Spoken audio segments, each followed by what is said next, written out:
Hey, how's it going? This is Ricardo, and in this video I'll show you how to remove the speakers on a Dell Inspiron 7391. If you're looking for parts for this laptop, go to our website and use this coupon for a 5% off discount.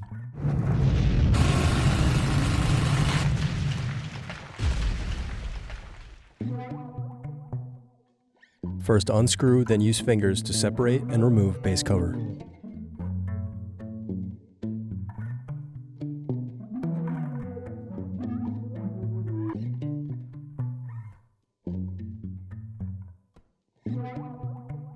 Then unscrew and disconnect battery.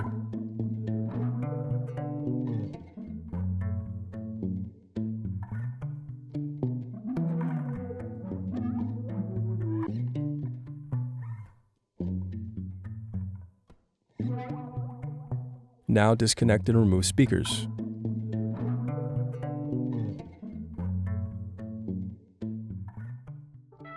Thanks for watching. Don't forget to like and subscribe if you enjoyed this video. And if you need more, check out this playlist to watch other tutorials for your laptop. You can also click here to find parts for your laptop at partspeople.com.